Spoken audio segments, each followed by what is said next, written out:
you. Hello everyone, thanks for coming to Saving Ron, and if you're wondering what on earth that is about, it will become clear as we continue.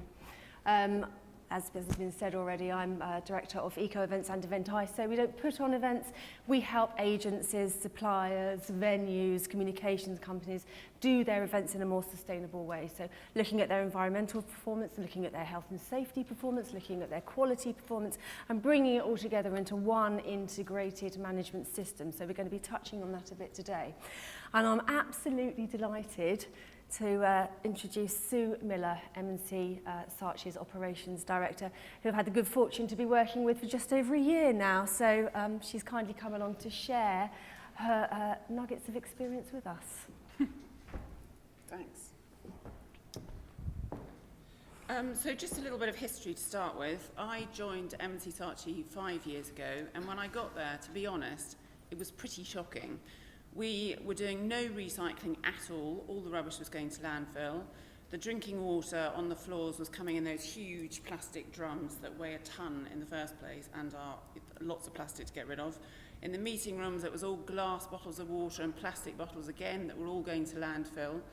The electricity usage and travel costs were through the roof, and nobody had any interest in doing anything about it.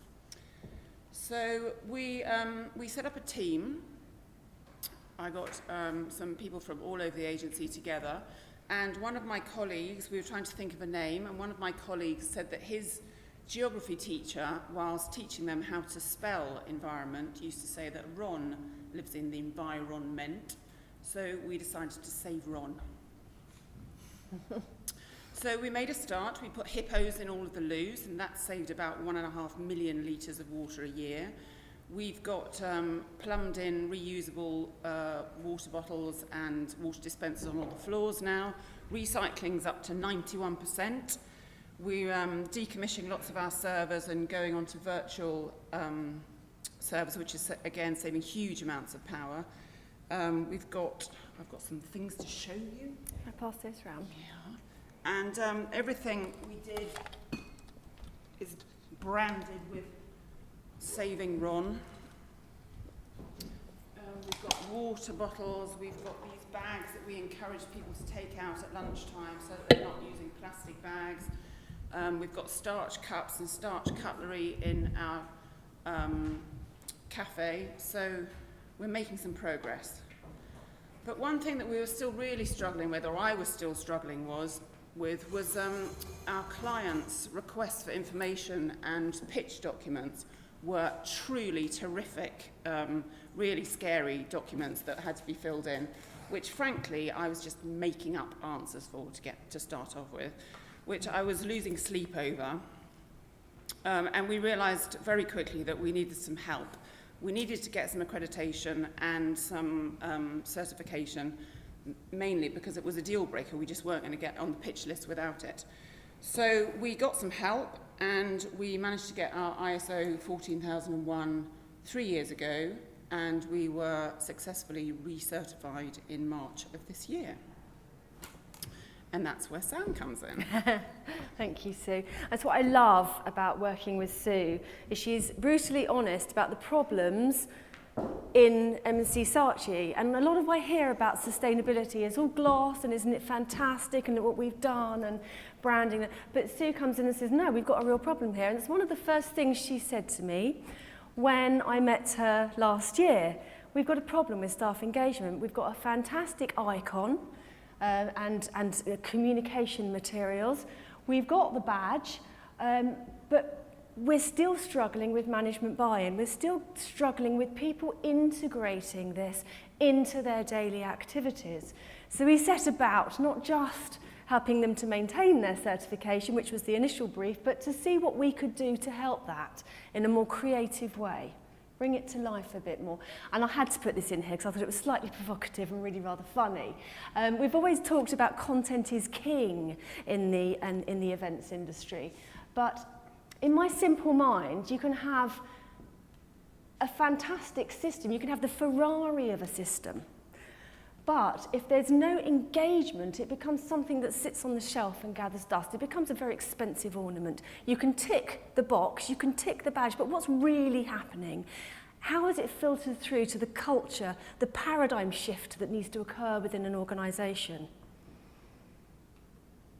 So we set about to increase staff engagement, and we did this in a number of ways. And I love being simple about this stuff. There's so much in sustainability that's complicated, and I always ask myself, how can I make it more simple? How can I simplify this? How can I make it easier? So we set out with a target, a simple target, actions, 4 bullet points there with timelines and who was going to be responsible for it. The first thing we did, and I think this is important when it comes to this kind of work, sustainability and environmental work, is we thought about the language that we use to describe this kind of work. Ultimately, it's all about business. It's about business modelling. It's about strategic development within a business. It's about engaging your staff. It's about reducing the costs and driving efficiencies. It's about meeting client demands. It's about bringing to life tangible brand behaviours, such as principles and values that often, get lost in some sort of two-dimensional website policy that nobody really reads. That lovely lady, that lovely little girl there is talking my words. So we use something called verbatim playback to try and get the message across about this is about business. It's about doing business better. It's about doing what we do, but doing it better, more efficiently, less wastefully. Being able to tick the box, but also be able to show that we've got an innovative team who's really driving this forward from the inside. The second thing we did is we looked at the system. So what does this actually consist of? This file on this shelving unit, what does it actually consist of? And it consisted of a lot of words. Now, I don't know if any of you know about ISO systems, but procedures don't have to be in words. They can be in graphics. They can be in photos. So we set about looking at this and we thought, okay, we're going to be a bit daring with this and we're going to do it in graphics instead. So this is exactly what we did. This is a very technical procedure, environmental aspects evaluation. But quite simply, these are the 4 things that people need to know. And it's very, very simple. Be aware of what you're doing. And the second one here, let the environmental advisors know of any changes. Very, very simple. And what the team really loved about this when we introduced it was this. That's what we're doing. The environmental advisors are busy paddling under the surface of the water, getting all of this done. So immediately they were like, oh yeah, we can do that top bit. Cool, it could be worse than what you guys have got to do. And that immediately released the barrier, if you like, to that change. And we decided, because Sue's quite right, I help with these tenders and pitch lists, and they are hideous. Some of them are seriously hideous. They really are hideous. But we need them to get on tenders, we need to get them on pitch lists, and this is happening more and more and more and more in today's business environment. My belief is it's partly because the Companies Act changed last year. And large companies and quoted companies are now required by law to report on their environmental social governance as part of their annual financial report. Where do our risks lie? Where do the risks lie for most big brands? In their supply chain. They have to be shown to be managing, evaluating, partnering up, in many cases, with their suppliers. So it's coming through right down the supply chain, the value chain. And not only that, ISO 20121 actually stipulates that you have to show evidence of evaluating your suppliers and managing your suppliers throughout the event life cycle. So it's part of that certification requirement. So here, for example, we know that we've got to be able to go down deeper. So click on there and you get the aspects list. Click on there, you get the evaluation. If you want to look at a more text-heavy procedure, it's there for you to look at, but most people don't. They only have to look at the first bit, which is that bit. So that's one of the first things we did. Change our language, change the system, the look and feel of it, and how we introduced it to the team. That's behind the scenes. That's the stuff that we do on a daily basis, or a weekly basis for M&C Saatchi. They don't need to know any of that. They don't need to know any of that. they get a management handbook, a really simple management handbook. So the third thing that we did was, there used to be, prior to me working with Sue, there used to be an environmental steering group or a green committee. Nobody ever went to the meetings. No, nobody was interested at all. So we changed it to Team Ron. This is now going to be Team Ron, and we had managers from each of the areas of M&C Saatchi coming along as part of that, and you can see us all here, standing up here. So really, this was about real collaboration. We were asking them what they thought, getting their feedback, building it into the system and moving it forward with their help.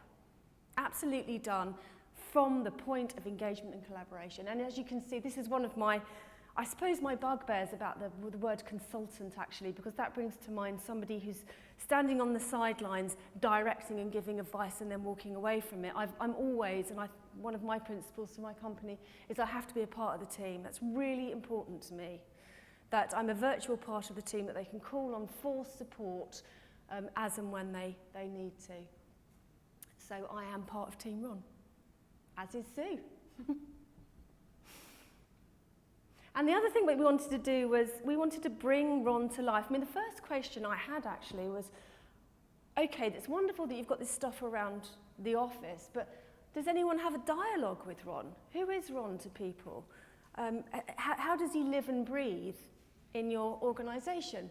So I came up with the idea of Ron sending out a postcard to the team, and he only does it, he doesn't, send them every 2 weeks or every 3 weeks. It goes out about every quarter, but little nuggets of information go in there, little poems, funky little messages, and always at the bottom the emoji Ron, how he's feeling, and how he's feeling is a direct reflection of the back-end paperwork that we've looked at that shows whether or not we're performing against our targets. So if we're not, he's feeling miserable as hell. If we've done really well and we've got some great stats in, he's feeling very happy. And actually, the first thing that Team Ron said to me after we did this was, don't make it more than 3 sentences. Very difficult to do. But, so this went out, and the first stats that we had, and engagement stats, which was great to get. Again, getting a KPI in engagement is always very useful. The open rate was high, but it was an internal communications as opposed to an external, so it's not bad. But look at that, the number of email replies to Ron, 9. Out of about 700. Appalling! Appalling. So we called a Team Ron meet and we said, right, guys, come on, how can you help us get this out there? Because, the first thing is it reaching everyone's inbox? Let's have a chat with IT, get them involved. And so we all got involved to work on this. And the IT guy said, look, we've got this really amazing bit of kit for virtual meetings. It's life-size meetings, I think it's called.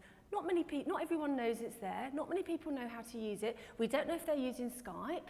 We don't know if they're using Easy Meetings. We don't know if they're using Link. So we don't really know how to set up workshops to help people use video conferencing, because of course that's got a fantastic environmental and cost benefit. So I said, okay, let's send something out on the Ron postcard.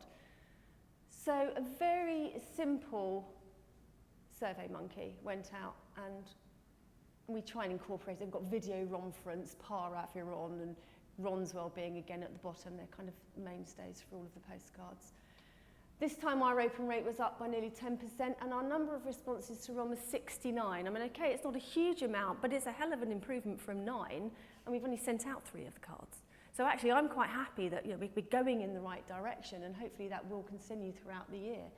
But not only did we get that feedback, we got all of this great information as well. So life-size video conferencing systems, we can see that very, very, very few people down there are actually using it. It's a really expensive bit of kit. But that a lot of people would actually quite like to use it.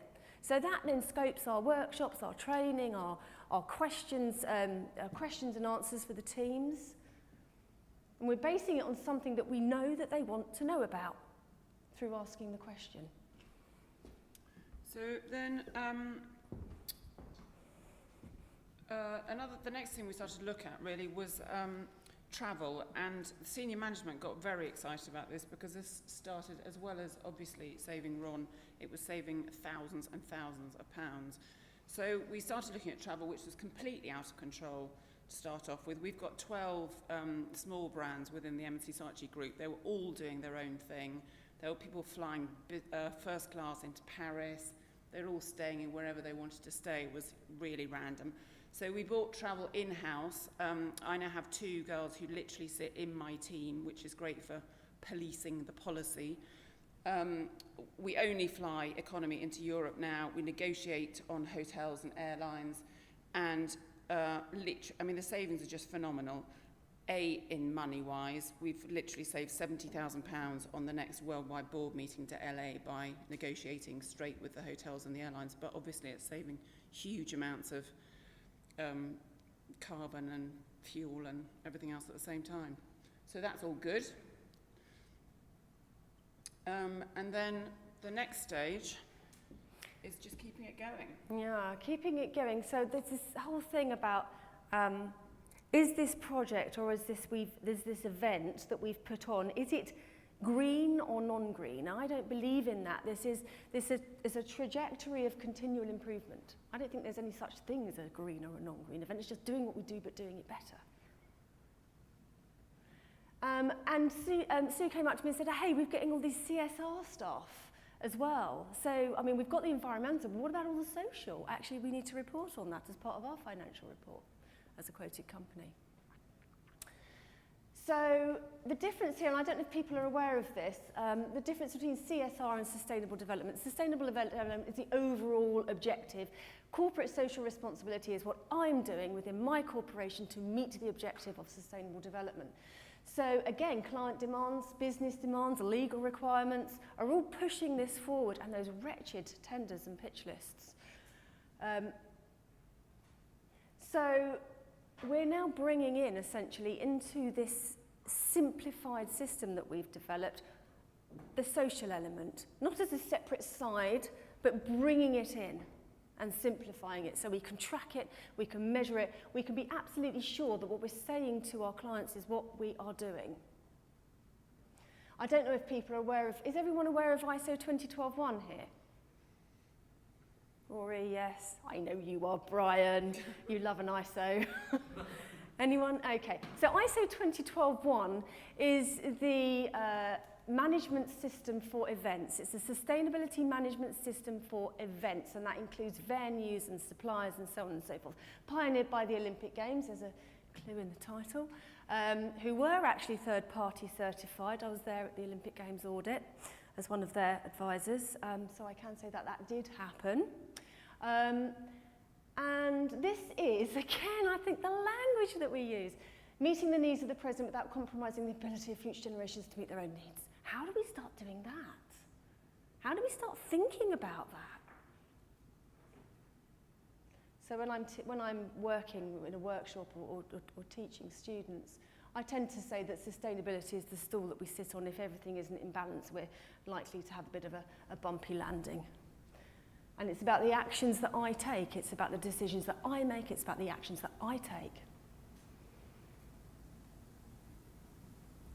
Yeah, so again, I think at M&C Saatchi we're doing quite a lot of the things that we need to be doing to get towards our CSR policy, but it's just not integrated, it's not simple, it's all over the shop. And this is the great thing about working with Sam, is she's bringing together the pro bono charity work that we do.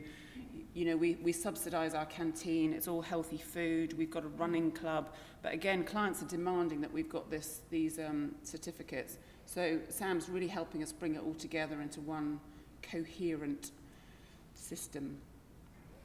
And this is our new friend, this is Ron's friend Elf, who's helping us out with our health and safety policy, which is currently 82 pages. I don't think anybody's looked at it. It's just way too scary. So again, we're trying to simplify that and make it a bit more user-friendly. So I have to say, I think this is a great thing about our relationship with Sam, is M&C Saatchi's strapline is brutal simplicity of thought, and that's what she's brought to our environmental policy and is now helping us with our CSR, and we're going to go for ISO 18001 for the health and safety next year. So, and it makes perfect business sense. It's great for us. It's working really well. Thank you, Sue. Okay, I don't know, how long have we got? Has anyone got the time? 10 minutes. 25. Okay, we've literally got a quarter of an hour. Collaboration. I know this is the theme of EVCOM, and I have to say this has been really important to me. I was saying to Sue earlier on that one of my problems with putting in ISO systems and helping clients to achieve certification is it's really quite expensive. Clients have to have a budget for us to come in and help them face-to-face carry out the aspects of evaluation, train the teams, develop their legal register, make sure all of that back-end stuff is in place and all of the communication stuff is doing its job. So my issue there is that sustainability is all about local sourcing, community investment. If I'm putting in these big ISOs for these companies, what's going to happen to these smaller suppliers who can't afford my fees? And that really worried me. So it worried me. So I went to Dale Parmenter from DRP Group, and I said, Dale, I've got an idea for a program called SAVE that is essentially going to take people step by step, action by action, through the things that need to be done to get them geared up to become more sustainable and ultimately to go for certification if they need to. He said, okay, let's do it. We found somebody to help us with the game that you see in front of you. EVCOM, as it was then, Eventia, said, yeah, we'll support you. Clients have said, yeah, you know what? We can put this on our supplier appraisal list if they're on this program. Good enough for us, because they're showing that they're doing it. Universities have also supported this. So Chichester University, University of Sussex. And key individuals, one of whom over there, Rory Sloan, has always championed me. So I just want to say a big thank you to Rory and obviously to Dale. So we have this thing that has taken me a year to do through collaborative help and people championing what I'm doing. Which is an action programme, and we're going to do a bit of it now. Actually, everyone here, if you want to take one of these, which can be used in a similar way to your HSE poster, you can put the person who's in charge of sustainability, if there is someone in your company, can write their name down here. It gives a point of contact for any emergencies or incidents that might arise, a helpline down here, and generally what needs to be done, and this is what the SAFE system is built on, these 6 nodes, which essentially form a tube station. So if you do want one of these sent to your place of work, free of charge, then put your name on there if you would, on the way out, and I'll make sure that that's sent out to you.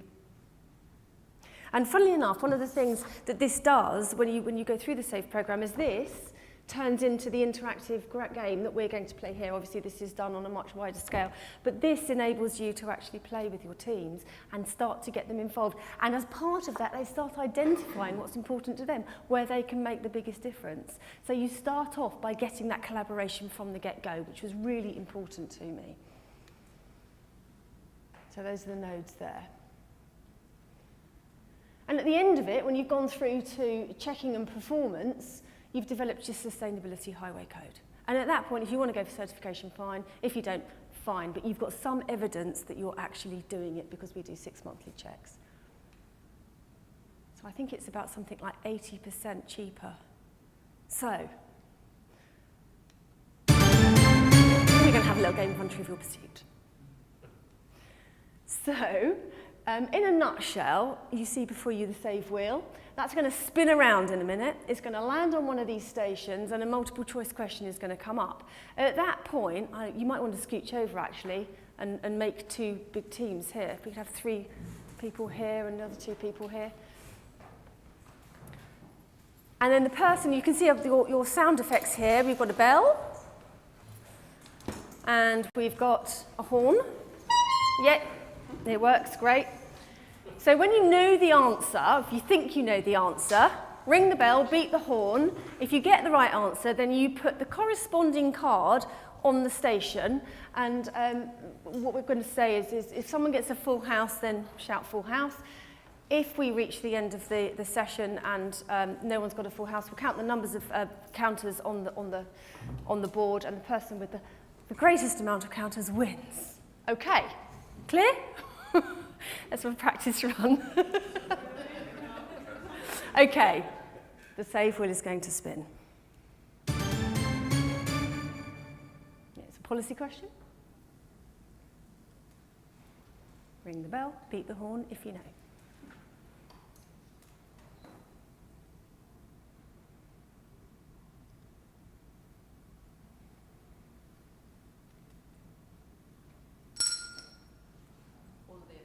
Yes, brilliant, thank you.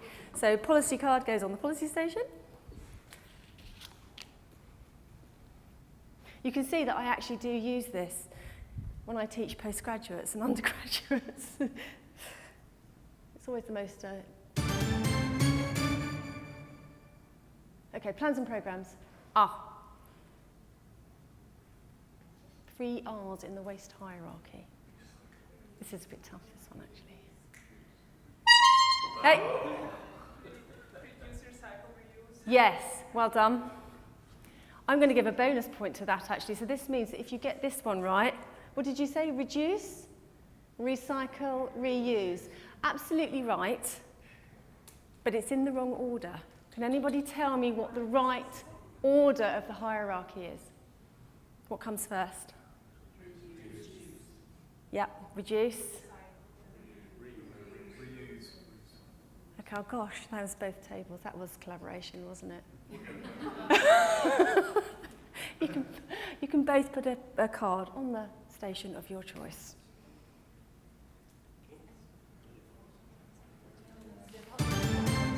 Sorry? No, you could just, it was a bonus question, so just take a card and put it on one of your choice. Okay, now, what do you think happened here? What do you think caused this? This is a bit of a tough one, actually. Go on, Brian. Go on. No. No. We had a conversation about diesel. We did. Yeah. What do you think might have caused this? This was a real-life event. Obviously, I can't give any names, but this did actually happen. What else might blow through the air? No. Contamination? Yeah. From... Industry? No. So this was on a very large outdoor show. There was lots of stuff blowing around that blew into the nearby farmer's lake. Fireworks? No. Smoke? No. We get it from every single event. It's always a big bugbear. At the end of an event, you have a lot of... Human waste? Yes, waste. Airborne waste. Airborne waste. At this outdoor event, blew into the nearby farmer's lake, killed all his fish and ended up in a 95 grand insurance claim. What do you mean airborne waste? Yeah. So basically, crisp packets, bits of whatever, plastic cups. Yeah? Blew around and yeah. So, yeah, that was so.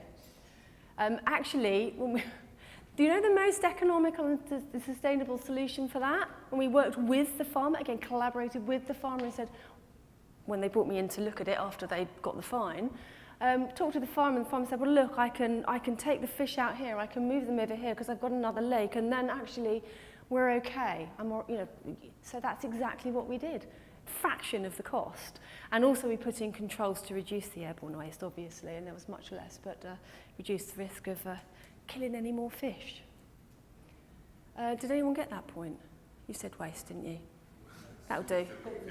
That'll do. Which one was that? That was training and emergency.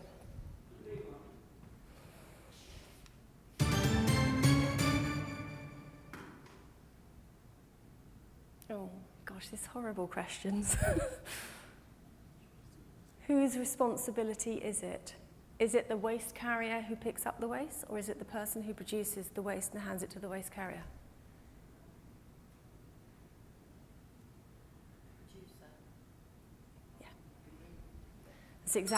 Yeah. That's exactly right. There's a bit of law called waste producer's responsibility. that not many people know about. It's duty of care, basically, that if you've produced the waste, you've handed it to your waste carrier, it's your responsibility to check the licences of the waste carrier on the Environment Agency website and to ensure that you've got the correct documentation, the audit trail that shows where your waste is going to end up. But ultimately, surely it's actually about the producer looking at the waste in the first place. Absolutely.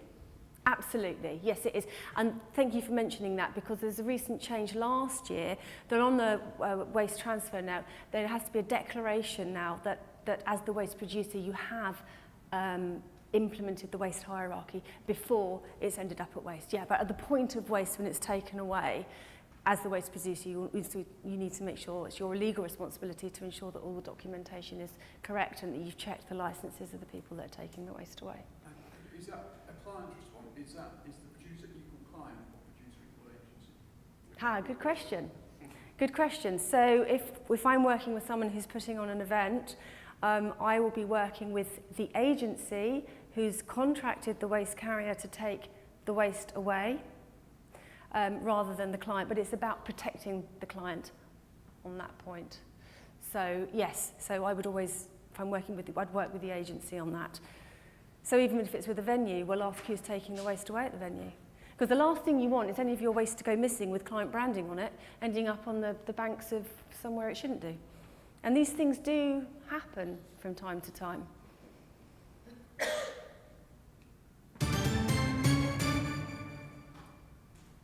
Checking in performance. Okay, so if we switch to LED, what might the carbon savings be?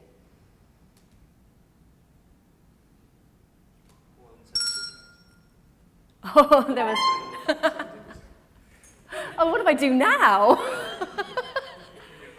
Huh? Yeah, I think. Okay, Rory. More than. Good point. More than 70%, absolutely. Yeah. So if you know, although it might be a bit more expensive, the payback is very quick and quite large, and also, of course, you've got more control with LED. How are we doing for time? We've 7 minutes to go. Oh, thank you, Brian. What do you think caused this? Diesel. Yeah, diesel. I thought it killed the fish, you told me. I did not tell you that. Okay, yeah, diesel spill. I know you've heard this one, Rory, as well. Yes, you do. Okay, so I was actually at an event with my children. I wasn't anything to do with the event, apart from I was just a punter. I was just watching this event with the kids. And there was a massive diesel spill that essentially the diesel flowed on, because of the topography of the land, it flowed underneath the stage. Everyone was evacuated. The show was closed for 3 days. The clean-up costs were 35 grand, and they lost about 150 grand in total. Now, this was a pantomime called Peter Pan, and all over the press the next day there was Peter Pong and Hook, Line and Stinker.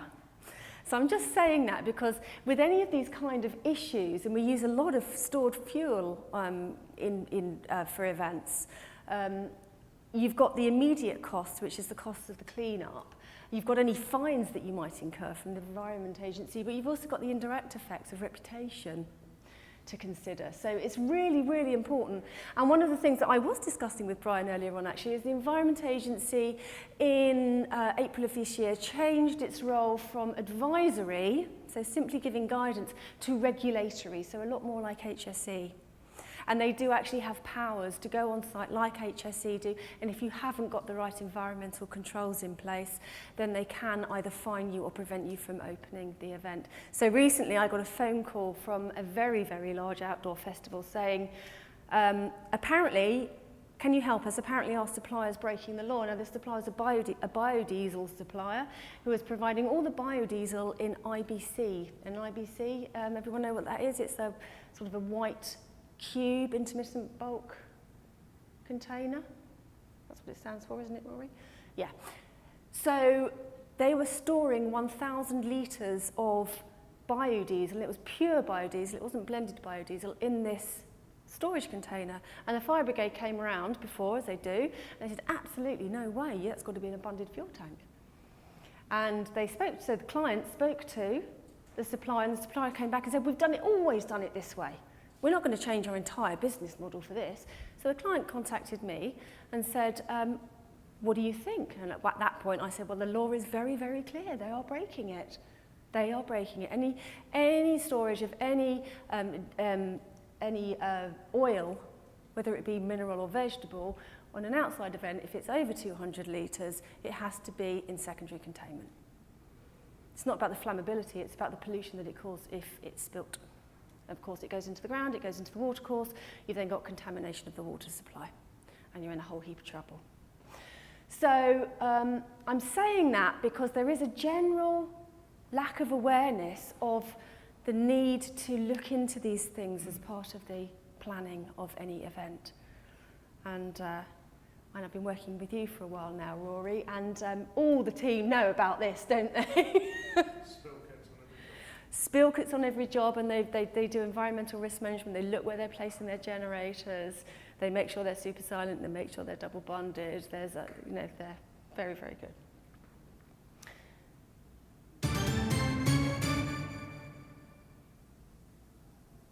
Oh, okay. Horn or bell? Horn. Forest Stewardship Council, absolutely spot on. Yeah. Well done. Right, bonus card for the person who can tell me what material that applies to. What does, if something is FSC certified, what kind of material would they be referring to? Paper. Yeah, and timber-based products. Yeah. Brilliant, you can put a card on the station of your choice. Have you got a full house yet? We've doubled up on that. Okay, let's see if we can get... Have we got time for a couple more?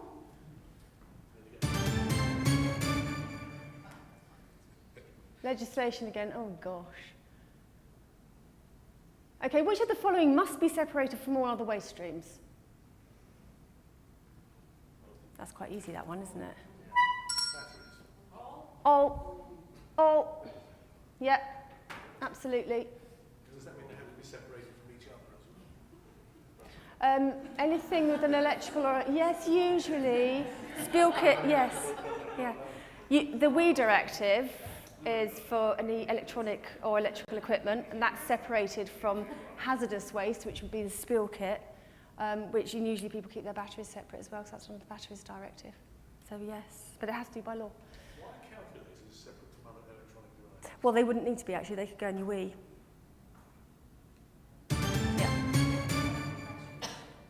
Apart from, yeah. Checking and performance. If you get this one, you get a full house. Ooh. It's getting a 1. It is one, actually, yes. I'm getting a bit too predictable. Getting a bit too predictable. Have you got a full house? Oh, my goodness. Well done.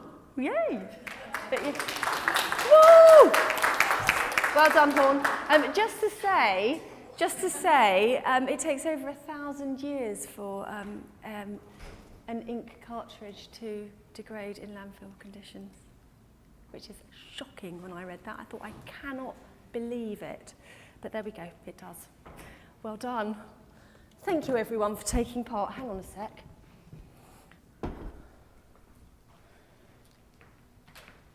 Just want to put this last slide up here. And how many people have we got on that table? 1, 2, 3, 4, 5, 6, 7. This prizes. You can't have a competition without a prize. And you didn't have the ring for a drink bell, but I thought it would probably, you know. What do you give events people? Vodka. Would you like to hand those out? Social responsibility. No, can I just say, Rory here has said, what about corporate social responsibility? Responsible drinking, they are miniatures. Okay? Did think about that.